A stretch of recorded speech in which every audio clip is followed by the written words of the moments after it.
Hello and welcome to Caring, the programme that aims to give a voice to the voiceless. This week we bring you something special from the tropical forests in Central Africa, a report on the plight of the Pygmies.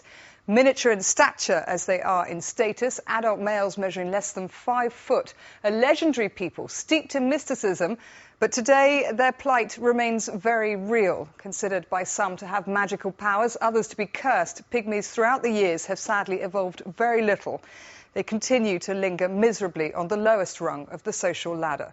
No land, no skills, no rights, often reduced to a life of servitude by the bigger, stronger tribal peers. Beaten, starved, even eaten. Yet campaigners, it seems, remain powerless to help. Our reporters Arnaud Zeitman and Marlène Rabot travelled to meet this reclusive and fascinating people and hear their heartbreaking tales.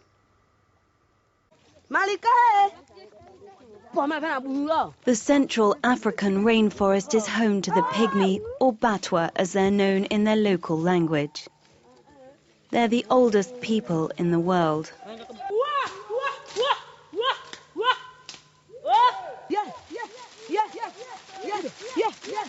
Women hunt using traditional methods, such as nets and traps.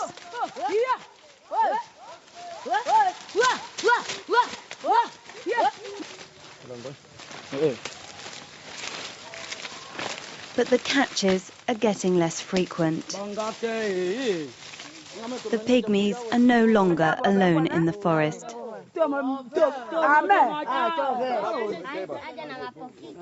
Before, we used to be alone in the forest, but now the Bantus come to collect leaves and wood to build their houses with, or to build fires with. This scares the animals that we're trying to hunt. Moreover, when they come across us, they force us to work for them and also beat us.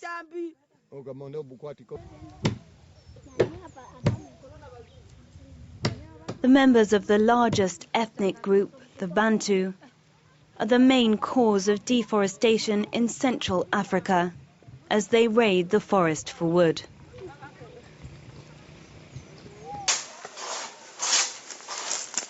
The Pygmies are taken from their home to work for the Bantu.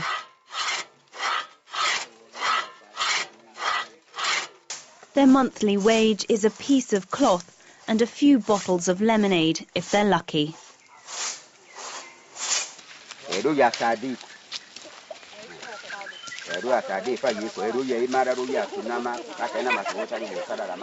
The Pygmy children don't go to school. Instead, they're put to work cleaning up a field. Come here. This part is to be cleaned up. Come on. You lady, come on, do it here.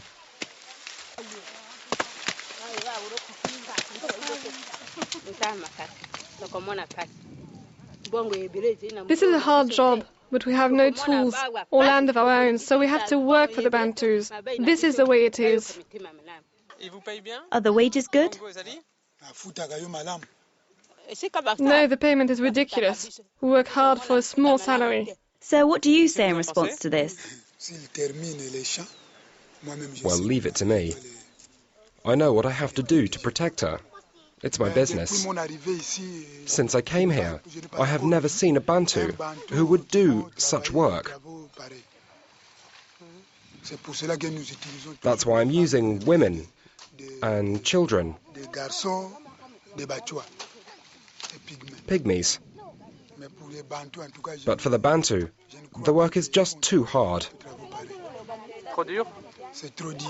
Too hard. It's too hard. Pygmies were once nomads, but now most of them have settled near Bantu villages. The Bantu remain the only landowners, however. We are working together with Pygmies, with children.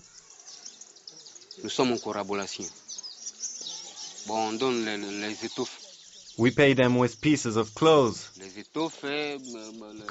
and food. Anything that we find, we give them as payment. Do you sometimes whip them? Yes, we whip them. If they do something wrong, we whip them.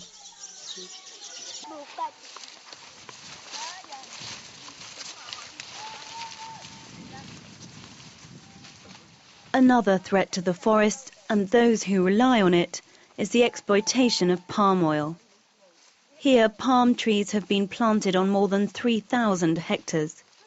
The palm nuts are processed and the oil extracted at a local plant owned by British group Unilever. 250 tons of oil is produced each month. Palm oil is part of the basic food in the Congo, but it's also a key product used in the cosmetic industry of Europe and the West. At the plant, the manual work's carried out by Pygmies. Only one holds a position of responsibility within the plant, and that's Efumi, the accountant.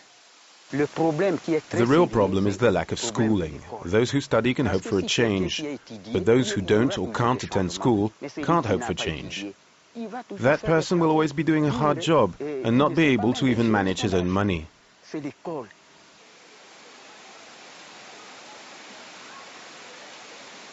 The Pygmies, or BANTU, are indeed enduring hard labour.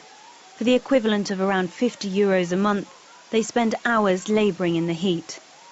These are the ones who have abandoned their traditional lifestyle in search of paid work in the few factories in the area. But here again, just as in the Bantu villages, they're working under the control of the Bantu.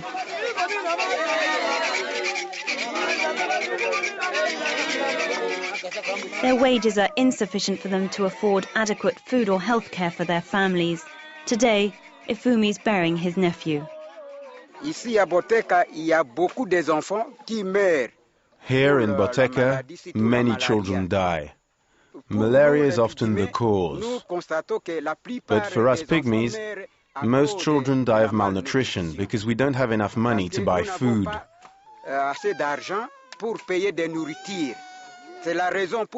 That's why many children and babies die here in Boteka, because they don't have enough to eat.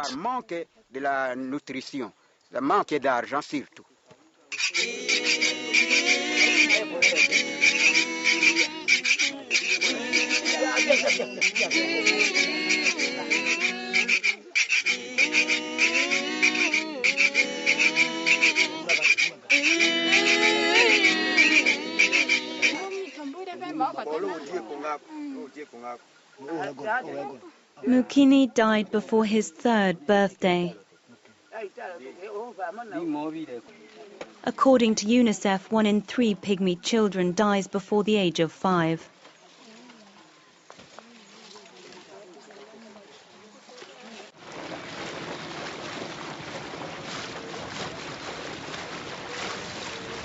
The Congo River is the highway of the area.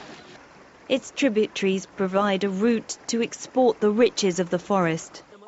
It also allows the 200,000 Pygmies to travel freely across Central Africa, despite the borders set up by colonial rule. In the south of the Central African Republic, Beninga is a tracker. Here, Pygmies are employed by an environmental organisation to protect elephants and gorillas against poachers.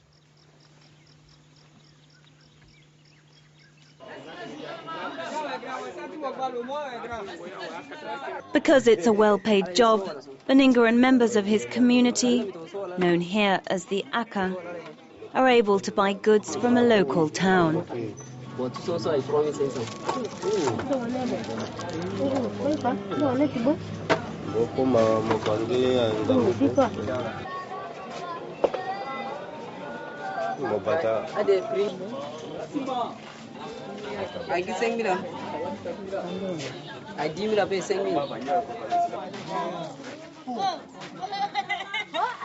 Unfortunately, the Aka spend most of their money on alcohol.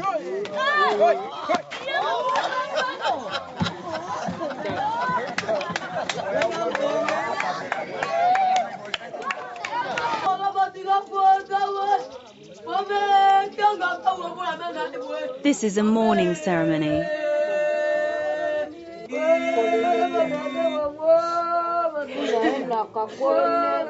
This Pygmy chief died of liver failure.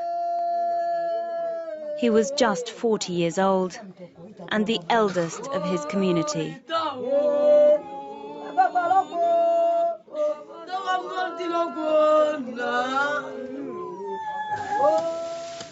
Texts dating back 5,000 years speak of the Pygmies, but the legends carried to us by the poets of ancient Greece describe them as subhuman.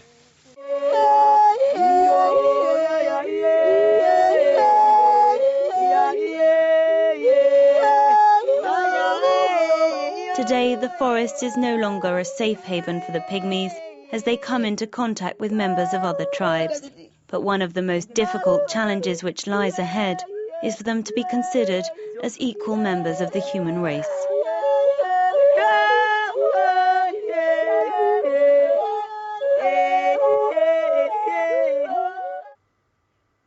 Well, our thanks again to reporters Arno Zeidman and Marlene Rabot for filming these incredible and rare images. That wraps up this edition of Caring Then. Don't forget, you can see that report again and other programmes on our website, www.france24.com. Click on the link marked Special Reports. Join us again very soon. Until then, thank you for watching.